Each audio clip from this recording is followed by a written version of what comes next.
Les parties civiles, pour la suite des questions.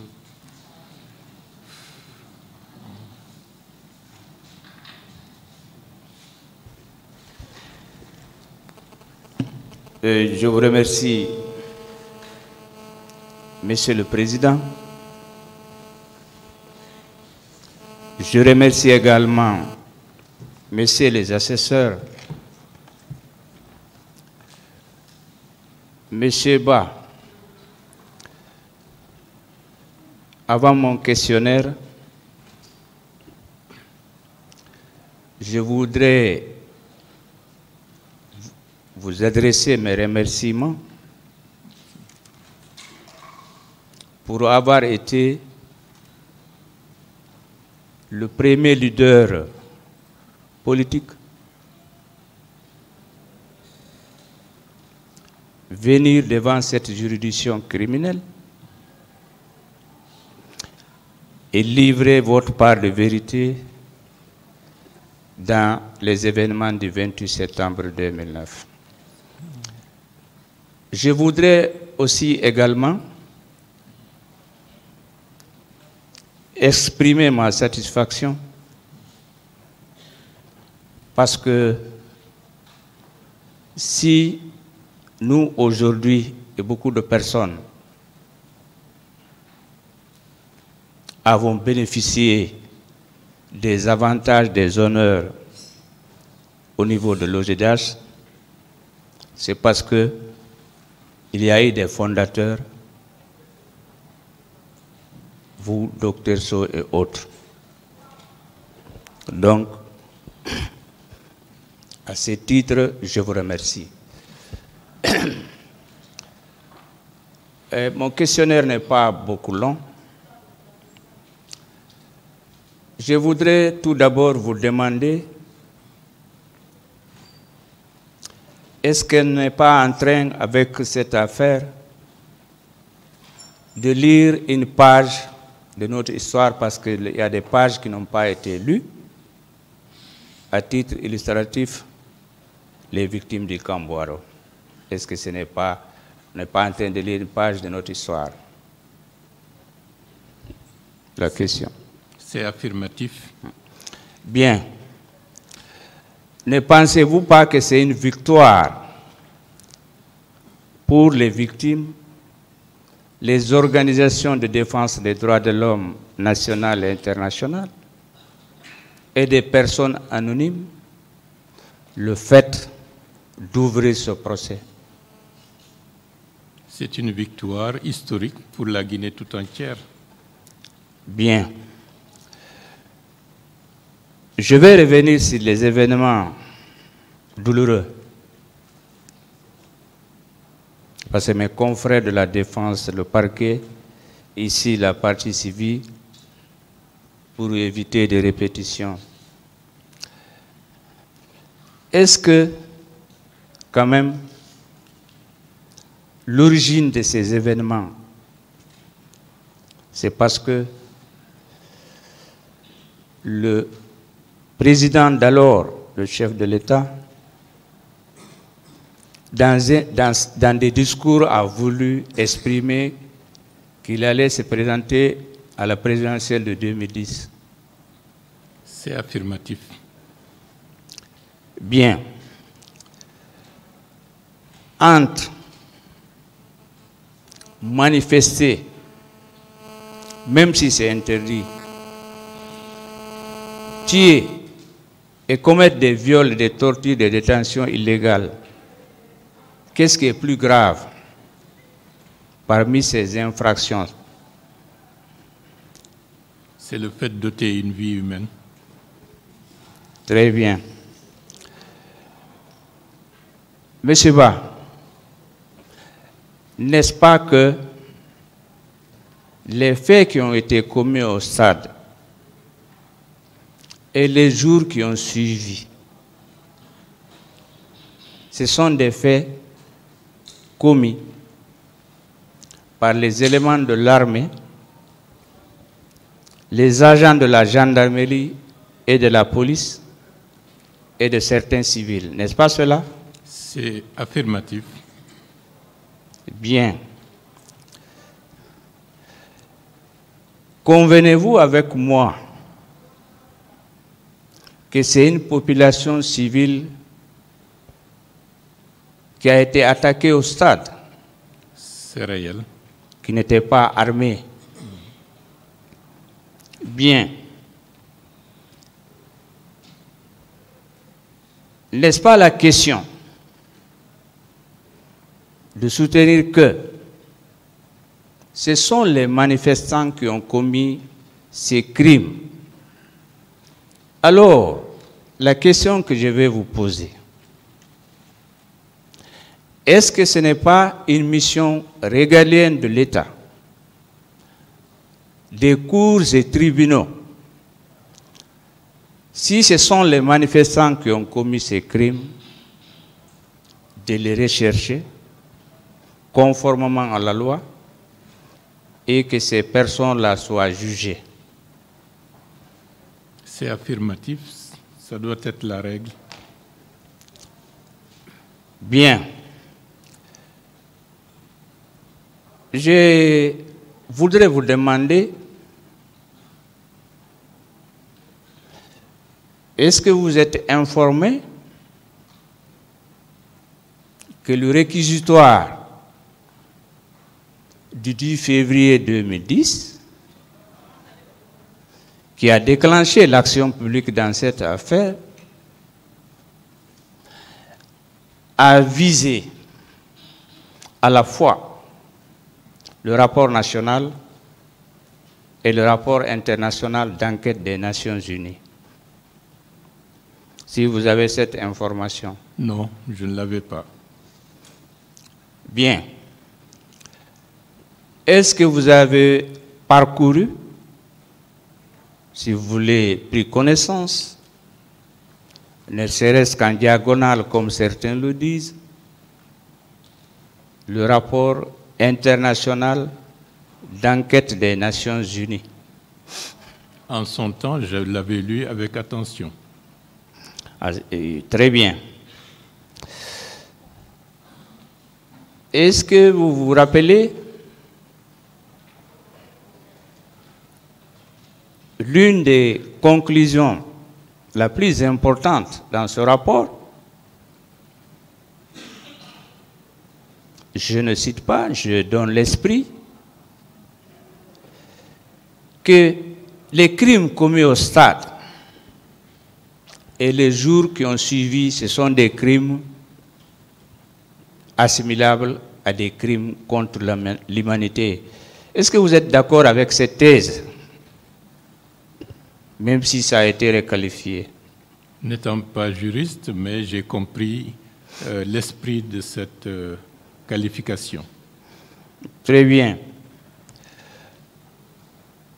Et est-ce que vous vous êtes rendu compte qu'il y a eu des personnes qui ont été nommées expressément dans ce rapport,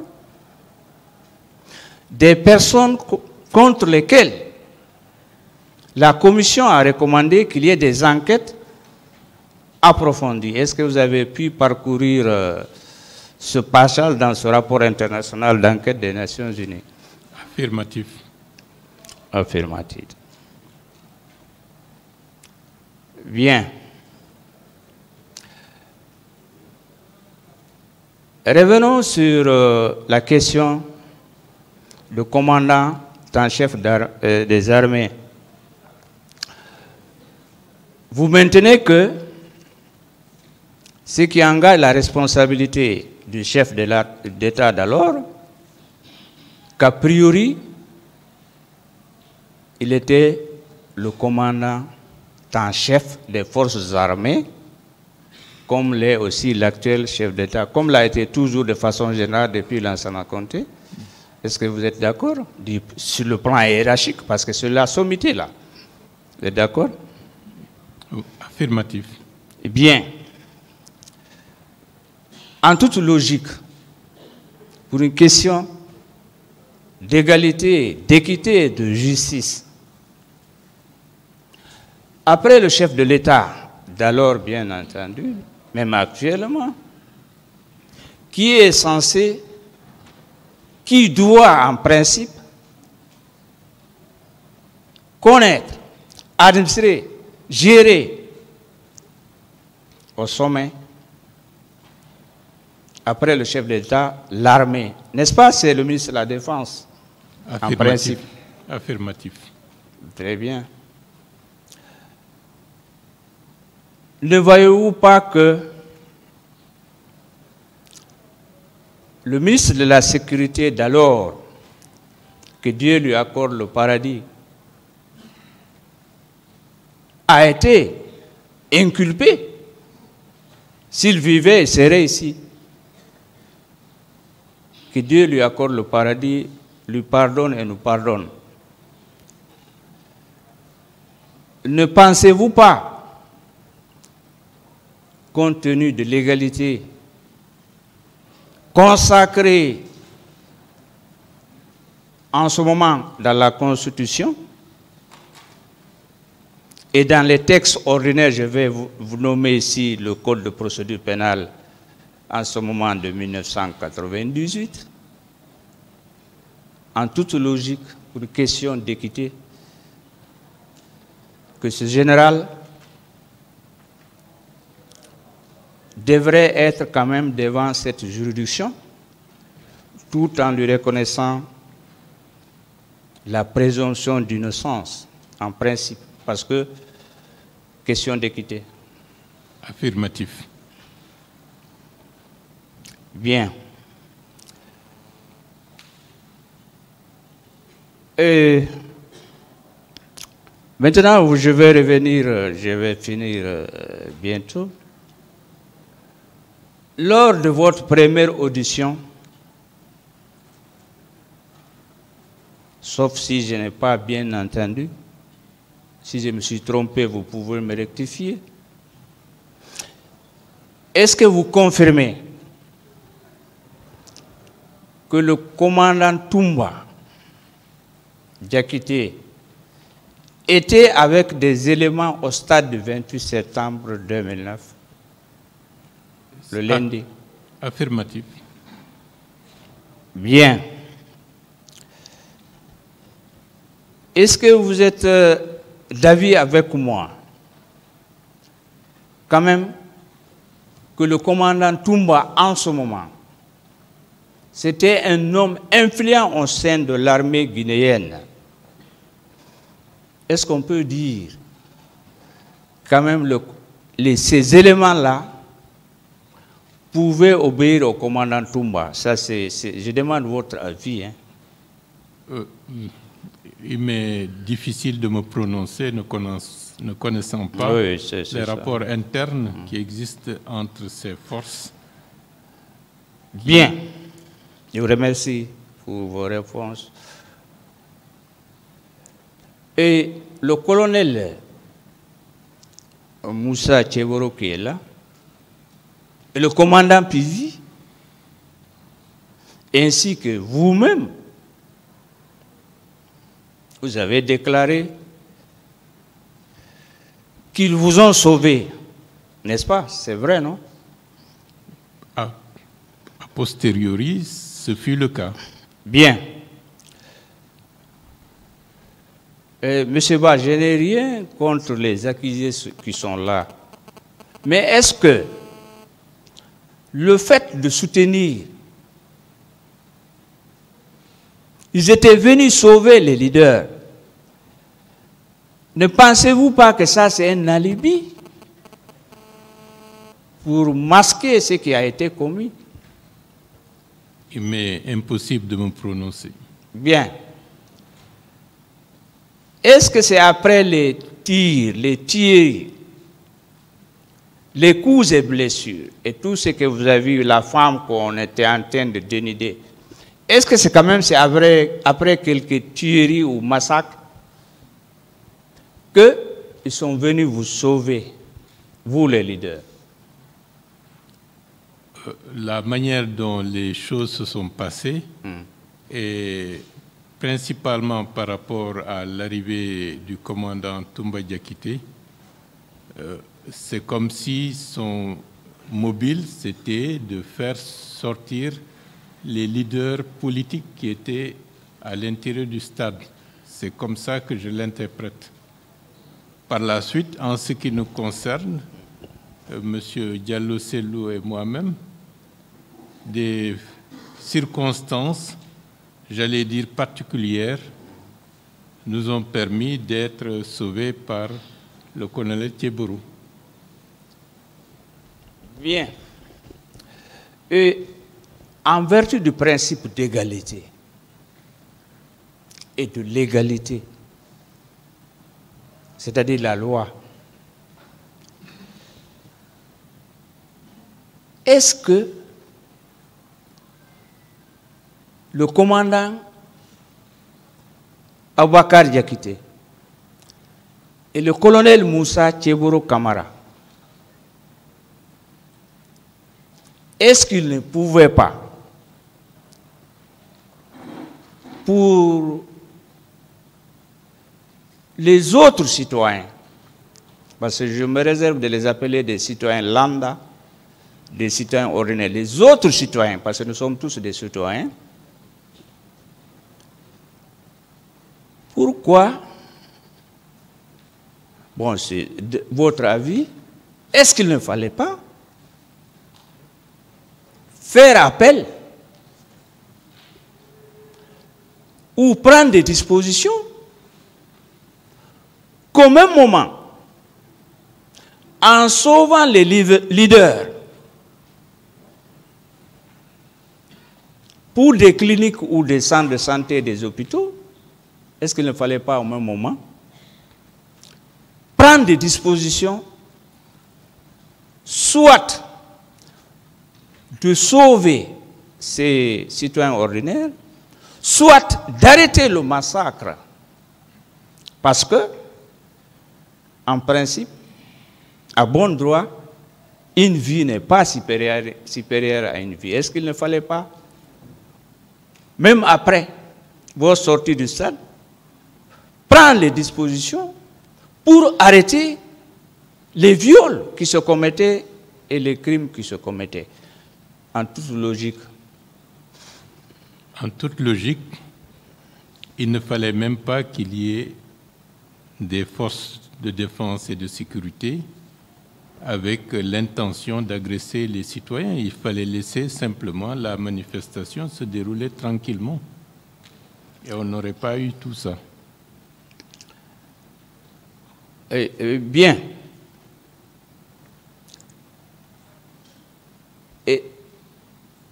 Est-ce que vous savez pourquoi, en 2010, le bureau du procureur de la CPI, c'est normal, a ouvert un examen préliminaire dans cette affaire? Pour vous, c'est parce qu'il y a quoi? Parce que les crimes ont été horribles et ça a heurté toute la conscience humaine. Et donc, c'était déjà inscrit comme étant un crime contre l'humanité. Et par conséquent, la CPI avait mission d'agir dans un premier temps, comme le recommandent les dispositions dans ce sens.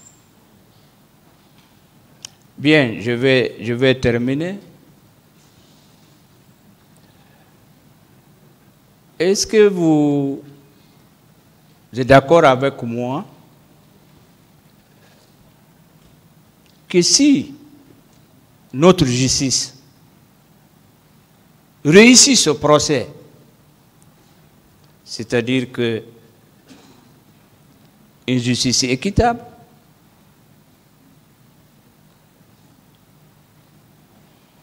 inclusive, parce que ce n'est pas un règlement de compte, est-ce que cela ne peut pas nous conduire vers le grand chantier pour la réconciliation nationale? pour que les Guinéens de la Haute-Guinée, du Fouta, de la Basse-Côte et de la Forêt se serrent les mains, qu'on se réconcilie. Est-ce que si ce procès réussit, ça sera une brèche pour que les Guinéens se réconcilient parce qu'on a besoin? C'est une étape extrêmement importante et à cet effet, tous les acteurs de toutes les parties, même les accusés, doivent concourir à ce que la Guinée réussisse cette étape ultime qui nous permettra de rentrer dans une nouvelle ère. Bien, je voudrais vous remercier encore une fois, réitérer, et je pense que les autres leaders aussi viendront dire leur part de vérité. Je vous remercie en tant que personnalité d'avoir accepté d'accompagner les victimes, les citoyens ordinaires. Monsieur le Président, Messieurs les assesseurs, je vous remercie. Je remercie toujours mes confrères de la Défense. Je remercie Messieurs les représentants du ministère public. Je me remercie aussi mes confrères et consoeurs de la partie civile. Je vous remercie, j'en ai terminé, Monsieur le Président. Un plaisir. Oui. Est-ce que le règlement militaire autorise les militaires, les gendarmes et les policiers d'aller avec des armes de guerre et de massacrer une population qui est en train de manifester pacifiquement? Non. Non. Est-ce que la déontologie militaire permet le contact physique entre militaires et civils lors d'une manifestation? Non. Non. Au cas où il le faisait, quelles dispositions devraient être prises? Reprenez la question, maître. J'ai dit bien, Oui. puisque vous avez dit, Oui. il n'est pas permis aux militaires, aux gendarmes et aux policiers d'aller avec des armes de guerre en contact avec une population civile Oui. et de tirer sur eux. Oui. Vous avez dit qu'il n'est pas permis. Et que la déontologie ne permet pas aux militaires d'être en contact physique avec des civils pendant une manifestation. Oui. Vous avez dit non. Oui. Alors, et s'il le faisait, donc il violait le règlement militaire et la déontologie militaire, quelles dispositions devraient être prises? Si l'on fait ceux qui sont partis et que le règlement ne le dit pas, doivent être poursuivis par la loi.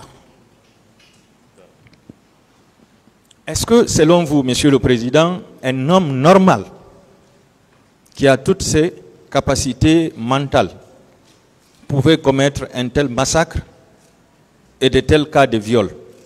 Non. Non. Alors, est-ce que vous pouvez nous dire quel est le type de drogue que vous aviez donné à votre garde pour se permettre d'aller commettre ce massacre? Je n'ai jamais donné d'ordre à qui que ce soit. Et durant ce procès, à date d'aujourd'hui, personne n'a dit que je lui ai donné des ordres, des instructions. Personne n'a dit devant la cour. Je ne parle pas d'ordre, Monsieur le Président. Oui, vous Je parlez. suppose que, puisqu'un homme normal ne peut pas commettre ces genres d'actes... Il a déjà répondu. Non, il parle d'ordre. Posez d'autres questions. Monsieur le Président, lui, il a répondu par rapport aux ordres. Moi, je parle de drogue. Je suppose que les gens étaient drogués ce Est-ce que jour. vous avez donné, s'il vous plaît, Voilà. Aidez-moi, Monsieur le Président. Non. est-ce que vous avez donné la drogue à ces militaires ce jour pour aller perpétrer ces événements-là au stade? Non. D'autres questions? Sachant que la Sobragi était à votre disposition, combien de tonnes de vin vous aviez donné à la garde ce jour pour être prêt afin d'aller commettre ce massacre? Maître, quand on est devant un tribunal criminel, il ne faut pas rire, sinon j'aurais vraiment ri par rapport à cette question. Sobragi ne relève pas de moi. Ceux qui veulent boire ou avoir des casiers, ils sont libres d'aller à Sobragi. Ce n'est pas à moi de prendre de la bière donnée aux hommes, maître. Monsieur le Président, oui. Il a été révélé qu'au temps du CNDD, la Sobragi fournissait à vos hommes une bonne quantité d'alcool. Et d'ailleurs, après le CNDD, la Sobragi avait voulu intenter une action en justice contre l'État pour se faire payer. Parce que vous devriez la somme de 8 milliards et quelques à la Sobragi. Et il a été révélé que la nuit du 27 au 28, les hommes se sont saoulés toute la nuit jusqu'au petit matin. Il y avait des camionnettes de... La question maintenant, s'il vous plaît. Est-ce que vous avez contribué à ça, Monsieur le Président? Non, maître. Vous n'avez pas contribué. Vous avez répondu à une question posée par Maître Bombi Mara ici.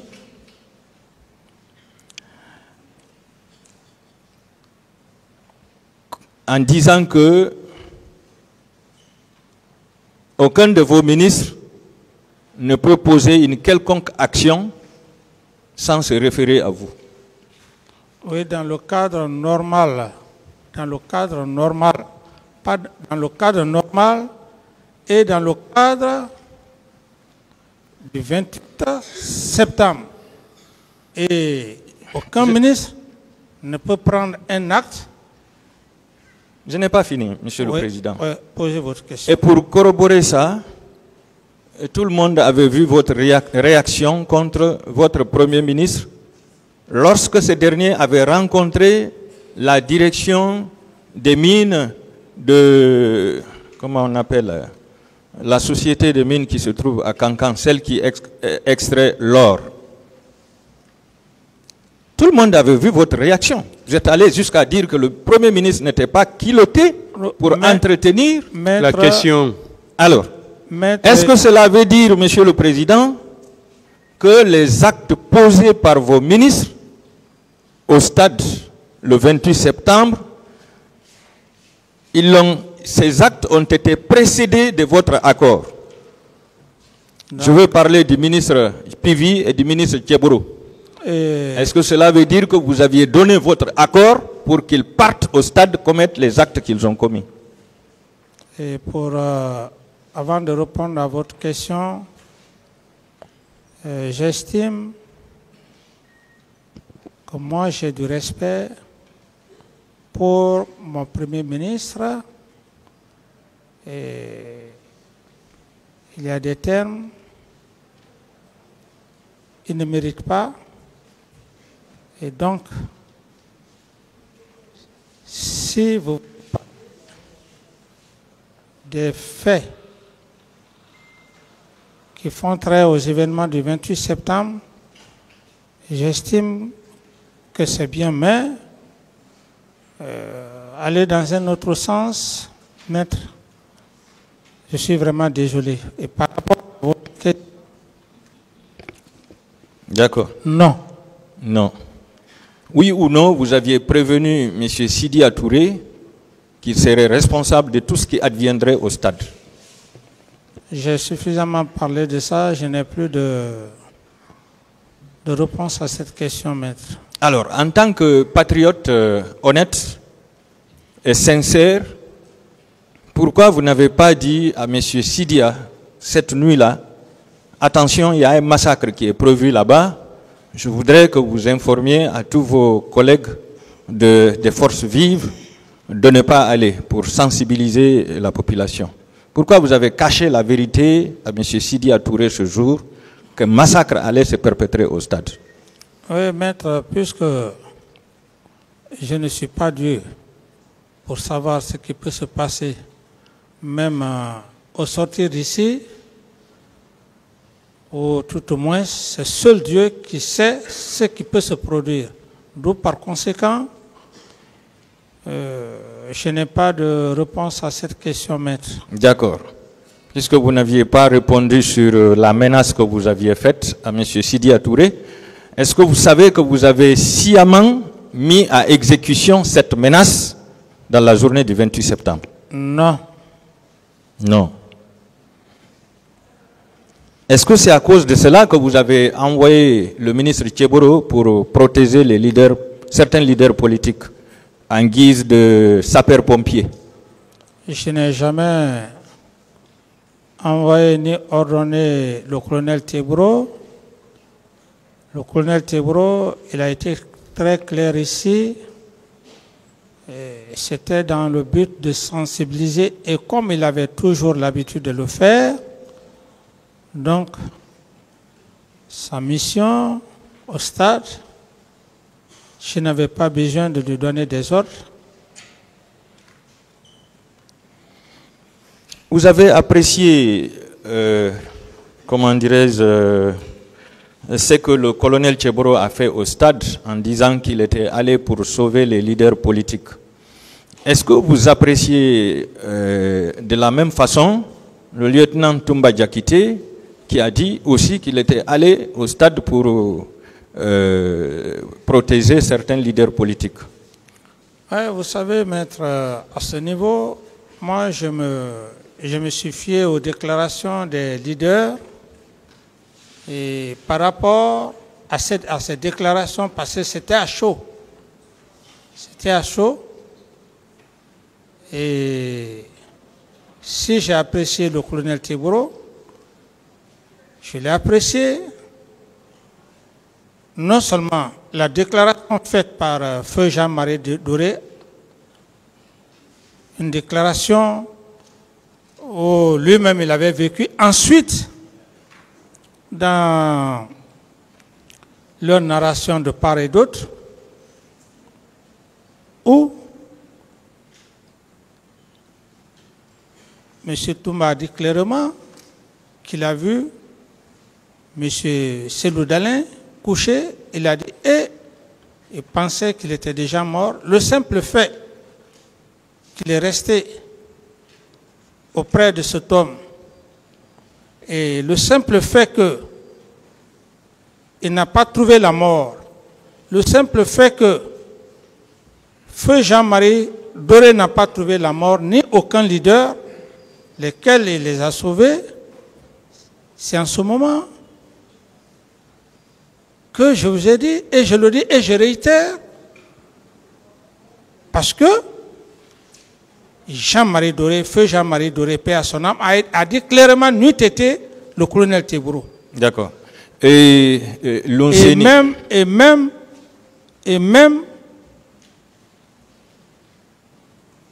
le Premier ministre, M. Selou Dalin, si ce jour Tcheboro n'était pas là, arrêté,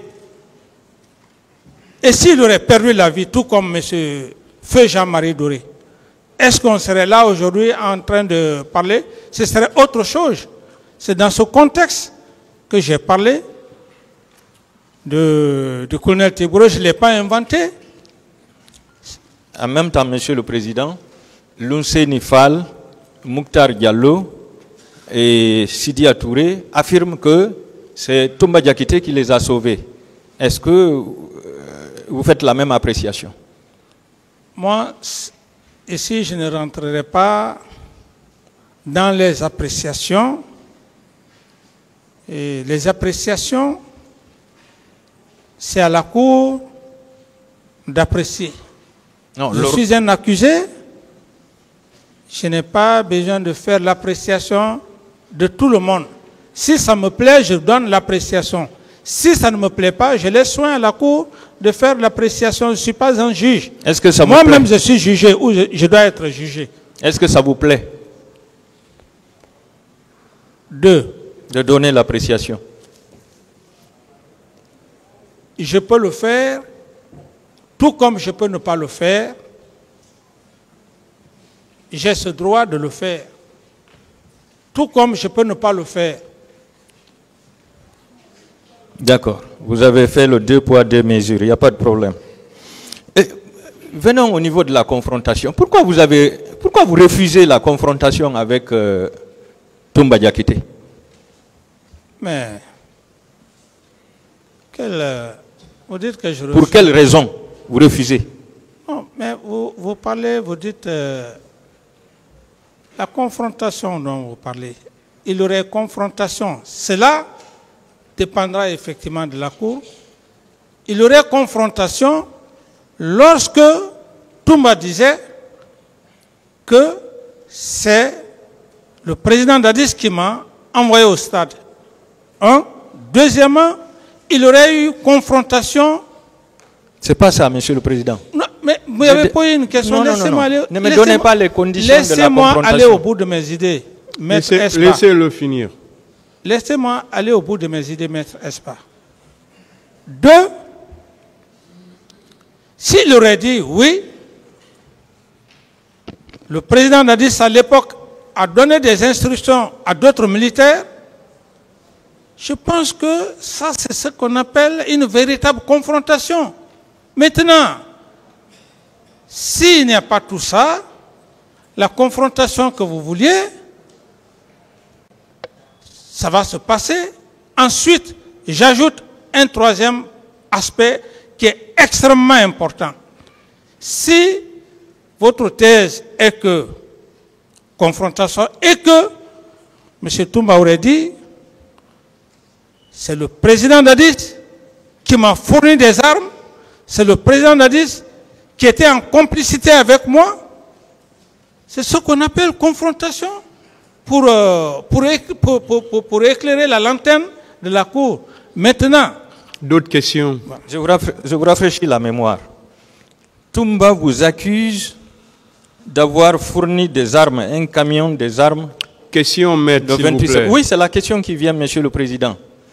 Il vous accuse d'avoir ordonné à Marcel et à sa troupe de venir au stade massacrer la population. Il vous accuse d'avoir dit le pouvoir est à terre, ils vont le regretter, il faut les mater. Oui, ça c'est... Vous ne voulez pas qu'il y ait une confrontation entre vous, ne serait-ce que par rapport à ces 3 points? Moi, je suis sur... J'ai donné 3 aspects. Maintenant, les autres affirmations, Toumba peut le dire.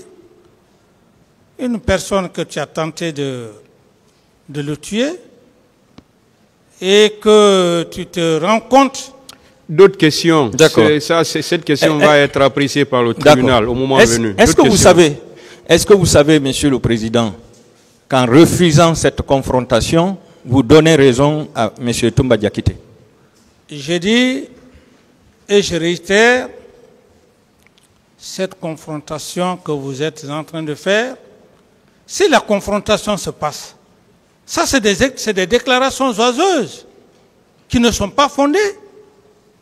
Dire que une accusation, en matière de droit pénal, vous en savez mieux que moi. Alors, sa déclaration fera contraire à ma déclaration. D'autres questions? Est-ce qu'avec ça, on peut parler de dire... Je passe, Monsieur le Président. Parlant de la réunion qui s'est tenue dans la nuit du 27 au 28 septembre, vous avez toujours nié cette réunion, tout en demandant des preuves. Maintenant, on va vous donner des preuves, Monsieur le Président. Selon le colonel Oumar Sano, chef d'état-major général des armées de l'époque, dans son procès verbal de déposition des témoins du 11 septembre 2014, page 2, c'est la cote 1258, vous leur auriez donné ordre le 28 septembre de consigner tous les militaires dans les casernes. Et en exécution de cet ordre, il a réuni tous les chefs d'état-major particuliers, le directeur national de la police et son adjoint, Quelle est la à question, la présidence La question- pour la répercussion de cet ordre. Qu'en dites-vous, Monsieur le Président? Est-ce que le chef d'état-major, le général Sano, a dit qu'il a fait des réunions avec moi et que j'ai présidé cette réunion? D'autres questions? Vous ne devez pas me poser de questions. Non, S'il si vous je ne plaît, me pose- s'il vous plaît. On a dit de nouvelles questions. Oui, Monsieur le Président. Posez d'autres questions. Oui. Ça a été posé plusieurs fois. Et répondu. Je fais remarquer que le commandant du groupement d'artillerie du camp Alpha Yaya Diallo, le colonel Mamadi De Condé, et le général Ansouman Kaba, le chef d'état-major de l'armée de terre, dans leur PV d'audition, ont fait cas de cette réunion qui s'est tenue à la présidence pour respecter les consignes que vous avez données. Oui, mais pas sur mon... Pas sur ma présidence. Pas sous votre présidence, Monsieur Non, le j'ai dit Président. non, j'ai dit non et j'ai dit non. Ça ne s'est pas passé. Je ne Alors, me suis jamais vu... le D'autres 28 questions? Est-ce que vous êtes quand même d'accord que vous l'aviez donné cet ordre le 28 septembre? Non, je n'ai donné aucun ordre, maître. Sur le casernement? Aucun ordre? J'en ai déjà parlé, maître. Je ne vais plus répondre à cette question.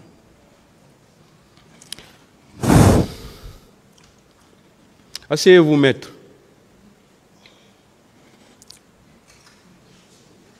Alors, nous, de la partie civile, à partir de ces procès-verbaux de déposition de témoins, pour nous, vous avez donné l'ordre de consigner tous les militaires. Alors, si cet ordre a été violé par la garde présidentielle qui relevait de vous, est-ce que vous savez que vous êtes la première autorité responsable de cette violation? Mais c'est de la bonne guerre. Vous avez tout à fait raison. C'est de la bonne guerre parce que vous dites que vous, la partie civile. Mais vous avez toute la latitude de penser comme vous voulez. C'est votre droit, maître. C'est la raison fondamentale qui fait d'ailleurs que vous êtes là.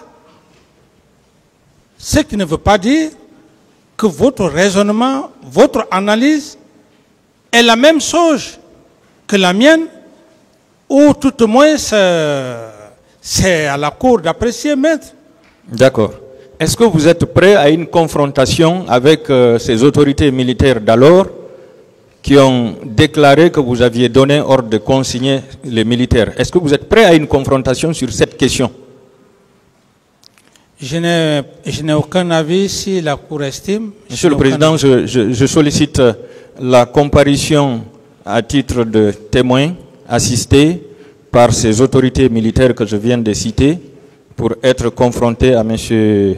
Moussa Dadis Kamara par rapport à la question. Oui, mais ils vous diront ici... S'il vous plaît, c'est une demande qu'il est en train de faire. Ça ne vous est pas adressé. Voilà. Au moment opportun, le tribunal appréciera ça. Continuez avec les questions. Est-ce que vous savez, Monsieur le Président, qu'à cause de cette violation, de cette consigne, vous êtes complice de tous les crimes qui ont été commis au stade du 28 septembre par la garde présidentielle et les recrues de Kaléa? Ça, c'est votre pensée, maître. Je ne peux vous l'occulter.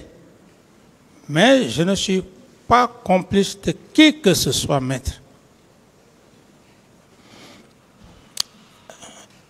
Alors, dans l'armée, après le chef de l'État et le ministre de la Défense nationale, hiérarchiquement, quelle est l'autorité qui vient?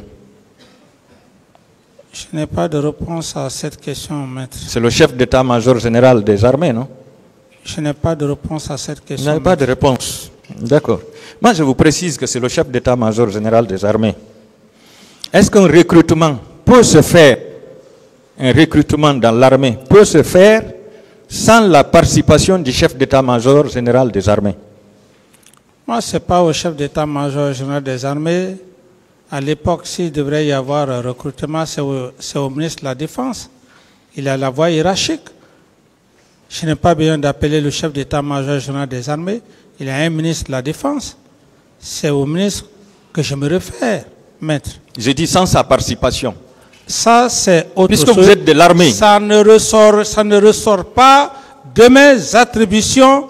Cette question, c'est entre le ministre de la Défense et son chef d'état-major à l'époque. En tant que commandant en chef des forces armées, militaire de votre État, qui a suivi les cours d'état-major général, est-ce qu'un recrutement peut se faire dans l'armée sans la participation du chef d'état-major général des armées? C'est la question. Cours d'état-major. Elle est technique. Écoutez-moi, maître. Ce cours d'état-major n'a rien à voir par rapport à ce que vous dites. C'est pas ces qualificatifs qui va me pousser à quitter, comment dirais-je, sur le chemin de la vérité. Moi, je dis clairement, et je réitère, que mon seul interlocuteur en matière de recrutement, c'est le ministre de la Défense. Maintenant, qu'il y ait autre chose entre le chef d'état-major où il n'a pas été informé, je ne gère pas cette situation, maître. Alors, je vais vous lire très rapidement le procès-verbal d'audition du chef d'état-major général des armées sur la page 2 où il déclare que les recrues étaient à la charge exclusive du chef de l'État et du ministre de la Défense dans le cadre de leur propre sécurité.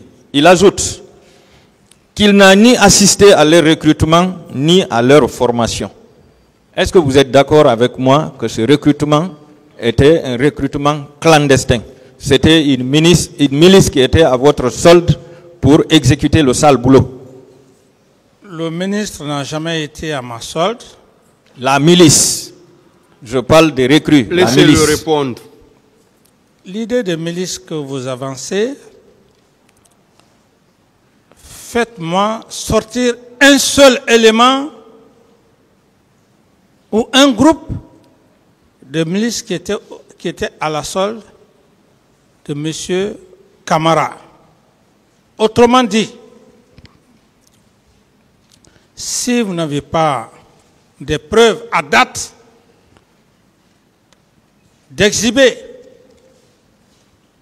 une des listes ou des éléments, je ne répondrai pas à cette question. Ça, c'est déjà passé et je continue toujours sur le chemin des événements du 28 septembre. Est-ce que vous savez que le témoignage est déjà une preuve? Témoignage ou pas témoignage, maître, j'estime que... Oui ou non? Preuve par rapport à des affirmations non fondées, ça c'est votre preuve.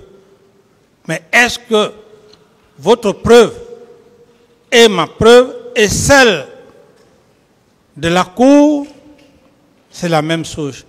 Je laisse le soin à la Cour. Alors, Monsieur le Président, pourquoi vous avez roulé tout le monde dans la farine,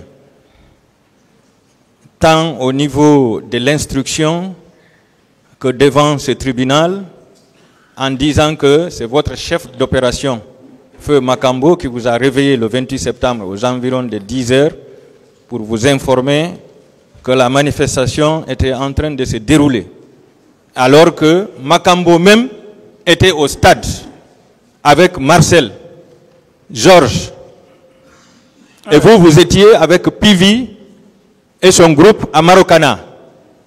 Pourquoi vous continuez à rouler tout le monde dans la farine, Monsieur le Président? Écoutez-moi, ça ce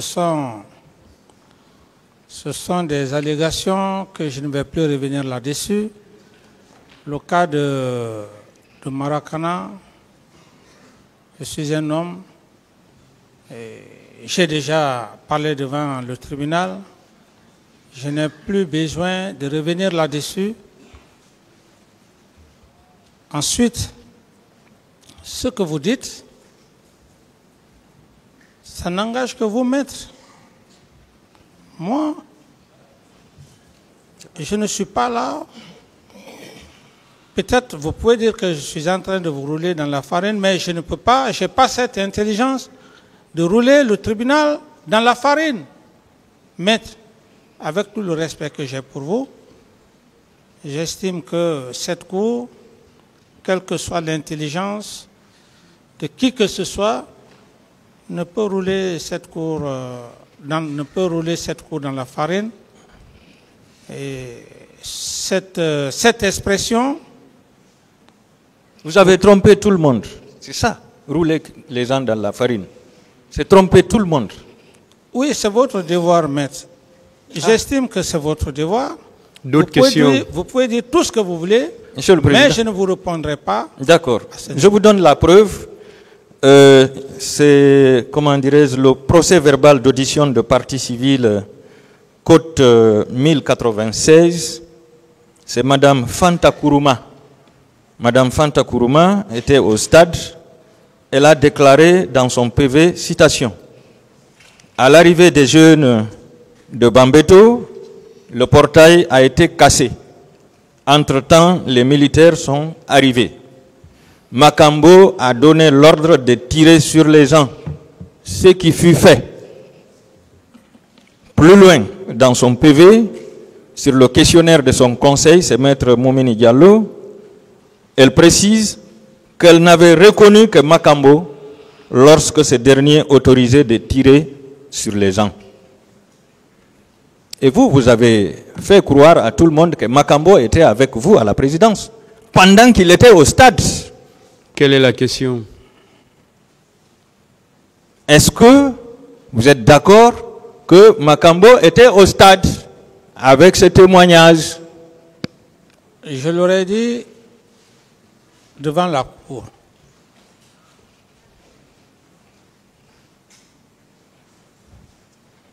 Quelle est votre réponse? Non. Alors, tout de suite, vous avez dit qu'il y avait une médiation entre vous et les religieux. Une médiation conduite par les religieux entre vous et les forces vives en ce qui concerne l'organisation de la manifestation.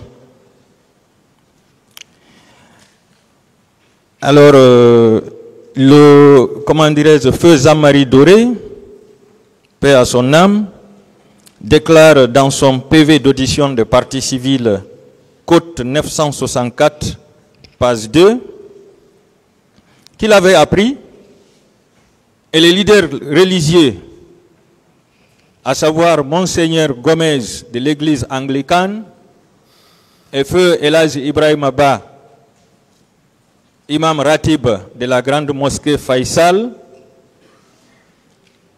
lui avait confirmé que le président Dadis allait envoyer la troupe pour empêcher le rassemblement. Pourquoi vous avez nié que c'est vous qui avez amené la troupe pour massacrer les manifestants? Oui, mais vous savez, vous allez prononcer des termes. Je continue. Oui. La même déclaration a été confirmée par M. Talibé Diallo, c'est un leader politique, dans son PV d'audition de partie civile du 4 avril 2011, côte 966, dans lequel il déclarait: lorsque les religieux sont arrivés, ils ont demandé à M. Zamari Doré de leur donner le temps de rencontrer d'abord le président de la République d'alors pour le dissuader de l'envoi des forces de sécurité au stade. Par la suite, M. Zamari Doré devait se rendre au stade pour demander aux leaders politiques et leurs sympathisants de rompre les rangs. Qu'en dites-vous, Monsieur le Président? Je n'ai pas de commentaire à ces affirmations. Vous n'avez pas de commentaire? À faire. D'accord. Aujourd'hui, l'imam Ratib est décédé, mais Monseigneur Gomez est là. Est-ce que vous êtes prêt à une confrontation avec Monseigneur Gomez et M. Talibé Diallo par rapport à l'envoi de la troupe au stade pour empêcher le rassemblement. Est-ce que vous êtes prêts à une confrontation? Je vais demander au tribunal. Ce que vous dites, c'est ça n'existe pas dans votre matière. Ça n'existe pas. Quelqu'un dit que c'est lui, c'est M. Camara qui a fait. Quelle est la preuve? Ce sont des affirmations. Est-ce que vous acceptez la confrontation? Je n'ai aucun avis d'abord par rapport même D'autres questions? D'accord. Selon M. Lunseni Fall, qui était au stade, il lui a été rapporté qu'une réunion avait été tenue au camp Al-Faya dans la nuit du 27 septembre 2009, au cours de laquelle des instructions ont été données pour mater les manifestants. C'est le procès verbal du 13 octobre 2014, cote 1261, page 5.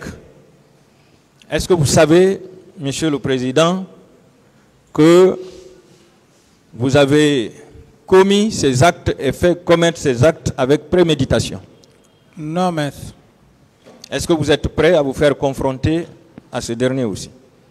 Aucun avis, tout dépendra de la Cour. Aucun avis. Vous avez toujours dit qu'en tant que chef d'État, vous étiez le père de la nation. Vous confirmez ça? Tout à fait. Est-ce qu'un père a le droit de tuer ses enfants?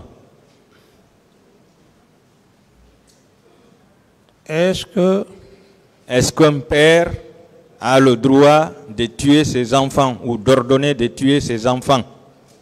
Non. Non. Oui. Pourquoi vous avez conçu, organisé, planifié